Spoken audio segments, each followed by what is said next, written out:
त्र्यम्बकं यजामहे सुगन्धिं पुष्टिवर्धनम् उर्वारुकमिनवन्दनात् मृत्योर्मुक्षीयमामृताम्। ओम नमः शिवाय। हर हर महादेव। जय श्री शंभू। कैसे हैं आप लोग? आज मैं आपको मास शिवरात्रि की कथा सुनाऊंगी, जो हर महीने में 2 शिवरात्रि आती है, कृष्ण पक्ष की और एक शुक्ल पक्ष की। इसे मासिक शिवरात्रि कहते हैं।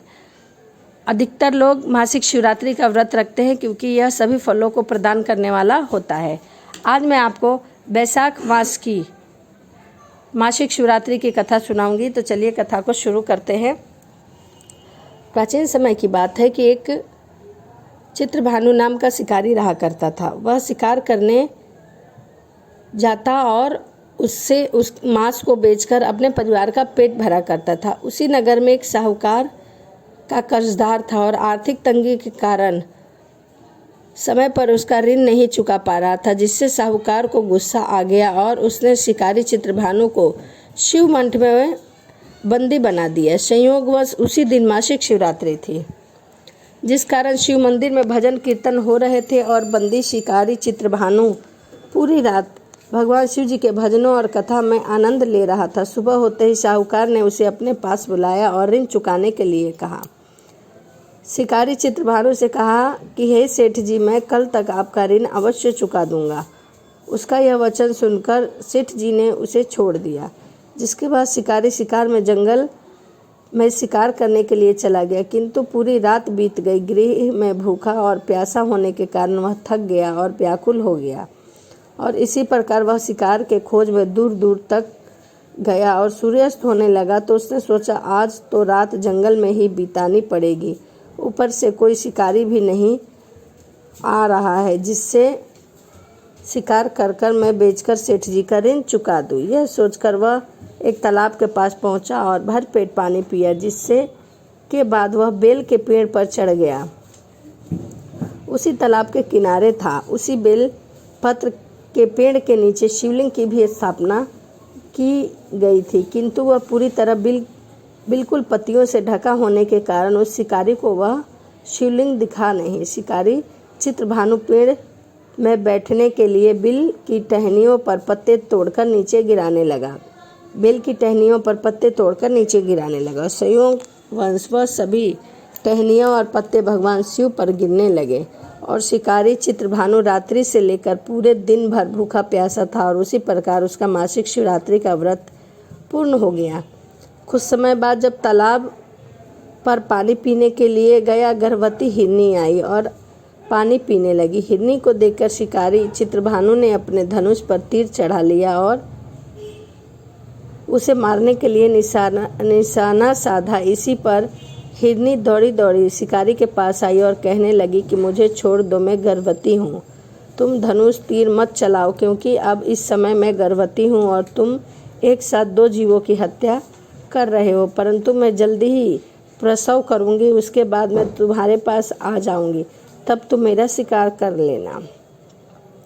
उस समय हिरनी की बात सुनकर चित्रभानु ने अपनी धनुष को ढील दे दिया और वह जाकर टहनी पर फिर बैठ गया और हिरनी वहाँ से लुप्त हो गई। ऐसे में शिकारी ने अपने धनुष पर प्रत्यंचा चढ़ाई और ढीली करी तो उसी दौरान कुछ बेलपत्र के पत्ते झड़कर शिवलिंग के ऊपर फिर से गिर गए। ऐसे में शिकारी के हाथों में प्रथम पहर की पूजा भी हो गई। कुछ समय बाद दूसरी हिरनी झाड़ियों में से निकली। उसे देखकर शिकारी ने खुशी का ठिकाना नहीं रहा। चित्रभानु ने उस हिरनी पर अपना निशाना साधा और तीर छोड़ने लगा तो हिरनी बोली, हे शिकारी, आप मुझे मत मारो। मैं अभी हिरनी से निकली हूँ और अपने पति से बिछड़ गई हूँ। उसी को ढूंढती हुई मैं यहाँ आई हूँ। मैं अपने पति से पेट भर बातें कर लूँ और बाद में तुम मेरा शिकार कर लेना। यह कहकर वह हिरनी वहाँ से चली गई।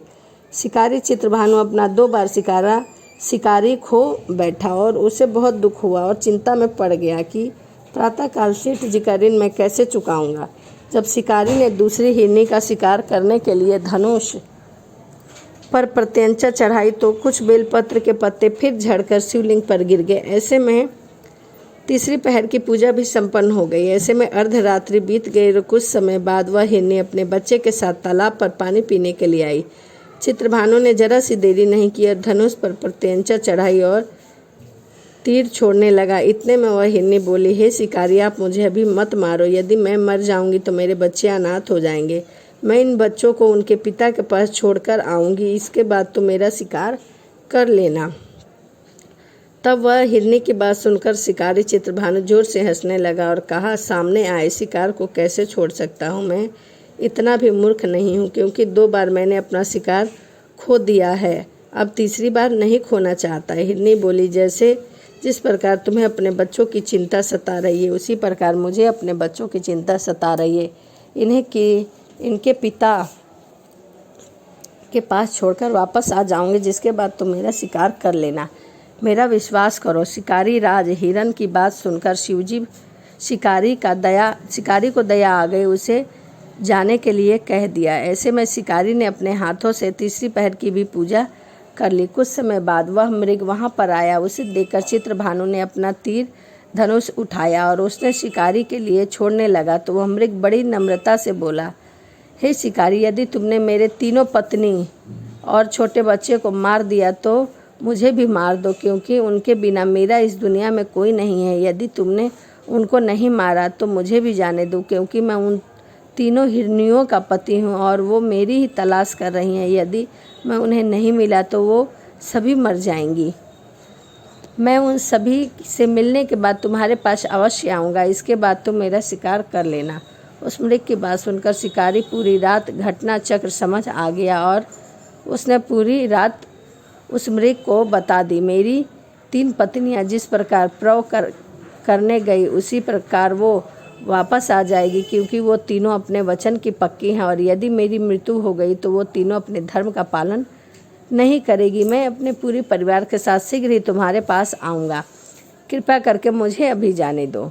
शिकारी चित्रभानु ने उस मृग को भी जाने दिया और इस प्रकार अनजाने में शिकारी ने भगवान शिव जी की पूजा संपन्न हो गई। इसके बाद शिकारी का हृदय बदल गया और उसने मन में भक्ति की भावना उत्पन्न हो गई। कुछ समय बाद मृग अपने पूरे परिवार अर्थात 3 हिरनी बच्चों के साथ शिकारी के पास आया और कहने लगा कि अपनी प्रतिज्ञा के अनुसार मैं आ गया हूँ, अब आप हमारा शिकार कर सकते हो। चित्रभानु ने जंगल में पशुओं की सच्ची भावना को देखकर उनका हृदय पूरी तरह पिघल गया और उसी दिन से उसने शिकार करना छोड़ दिया। दूसरे दिन प्रातः होते ही सेठ जी का ऋण किसी और से उधार लेकर चुकाया, स्वयं मेहनत करने लगा।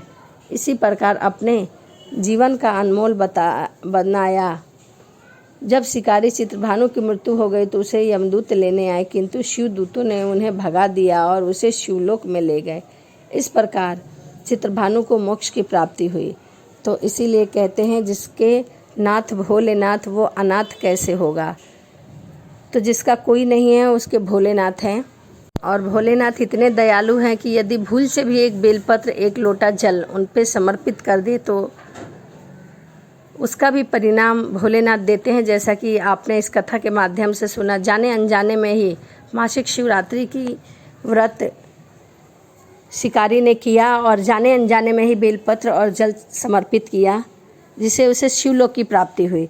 तो आप सोचिए कि यदि हम जानबूझकर व्रत को करें और पूजा करें, शिव को एक लोटा जल समर्पित करें, तो हमें भगवान भोलेनाथ कितना धन, ध्यान और समृद्धि देंगे। तो इसी के साथ आप भी मासिक शिवरात्रि का व्रत रखिए और चलिए इसी के साथ मिलते हैं अगली वीडियो में। हर हर महादेव, जय शिव शंभू।